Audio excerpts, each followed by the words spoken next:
Summer's over, the kids are back at school, vacations are now but a memory. It's time to focus on work, the daily routine, and outsmarting traffic, right? Wrong.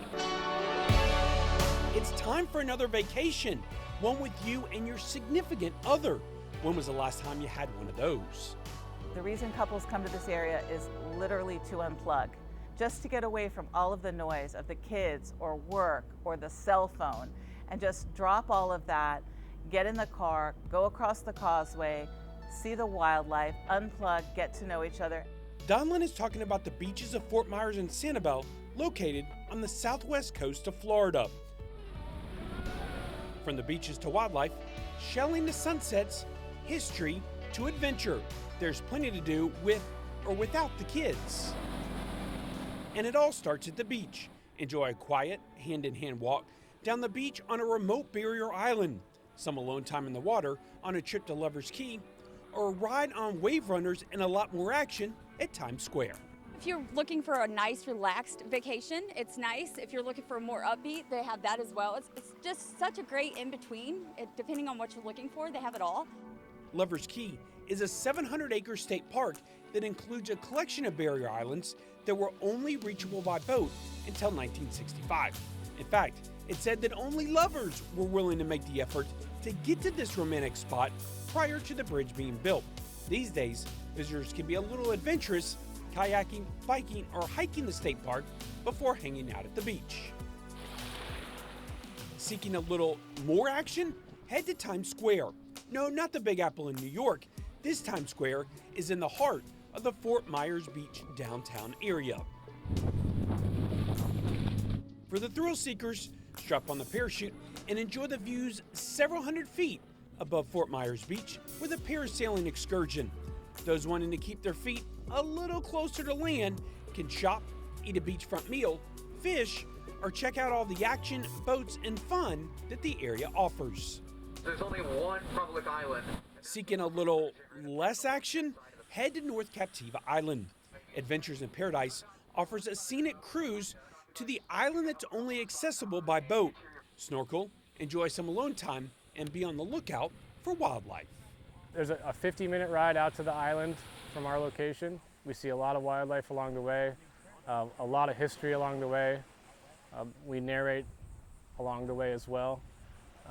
Once we're out here, we're here for about 3 hours, just hanging out on the beach, beach chairs, umbrellas, shells, nice calm day, and just soaking up the sun. No matter your choice, busy beaches with lots of people or something a little more quiet, one thing they all offer is great shelling. We have the best shelling in the world. We have 50 miles of white sand beaches in which the geography of Sanibel Island and Captiva Islands are such that the shells just scoop up right onto the sand. Look at this one's dorsman. The area offers a lot of wildlife encounters too. Dolphin and manatees can be spotted all year around Fort Myers Beach and Sanibel and Captiva Islands. And who doesn't love checking out these amazing creatures? The area is great for bird watching too. We do see more variety during the wintertime. More of our snowbirds are coming in then. We see a lot of egrets and herons year-round. We have terns that are here year-round as well. Since the shelling and wildlife can be found in the area all year long, it might be best to plan your getaway based on the area's festival offerings. And there's plenty to choose from. The area hosts the 10-day Island Hopper Songwriter Fest in late September. Where we're going to bring songwriters from mostly Nashville, but these incredible intimate venues on our coastal cities where you can sit and get to know a songwriter for the top hits in Nashville. The Boston Red Sox and Minnesota Twins conduct spring training in February and March. Over 100,000 people attend Art Fest in February. November brings the Sand Sculpting Championship.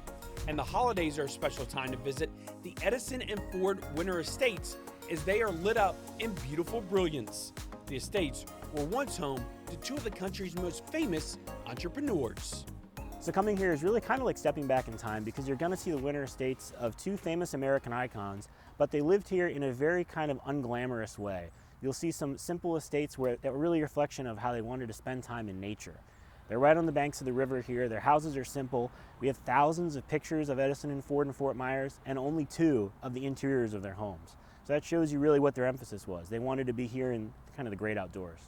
Thomas Edison made his way to Fort Myers in the 1880s. His buddy, Henry Ford, joined him about 30 years later.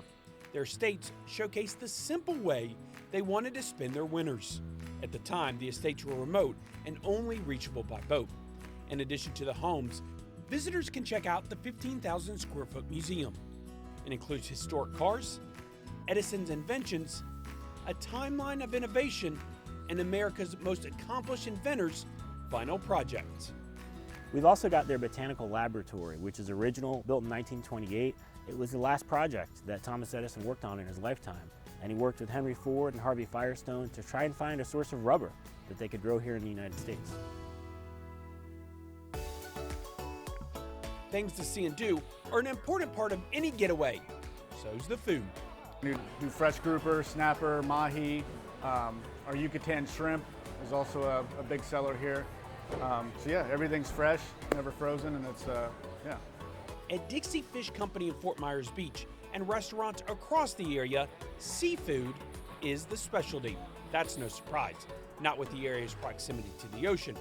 Whole fried yellowtail snapper tops the list at Dixie. Imagine an evening without texts and calls on the cell phone, enjoying the snapper, some cold drinks, and these amazing views. Julia McKnight doesn't have to imagine it, she lives it. We moved down here from North Georgia, just north of Atlanta in Cartersville, to enjoy a different way of life. Her parents retired to the area, and she and her husband decided to do the same thing years later. Lots of restaurants, lots of happy hours, always a good thing. Almost everywhere has live music. And that's good news for visitors and those who call the area home. Across the bridge on Sanibel and Captiva Islands, the food is outstanding there too. It just offers a little different vibe. I've worked in restaurants for a very long time. I can tell you that this is the place where they get it. You know, like everybody's a little more relaxed, everybody's on vacation. It's nice, yeah, and it's a nice vibe. I mean, it is old Florida. It is what Florida used to be. And you'd be hard pressed to find this somewhere else. From the quirkiness of our sea otters to this creation from the Key Lime Bistro, there are plenty of reasons to venture across the bridge. Heck, the key lime pie alone is reason to venture across.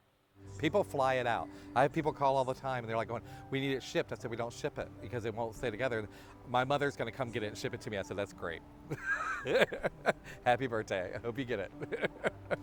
Great food, wildlife, the beaches, adventure, relaxation. There are plenty of reasons to visit, but no matter your reason, there's one thing every visitor will surely enjoy: the beaches of Fort Myers, Sanibel, and Captiva sunsets. For Access Travel, I'm Nelson Hicks.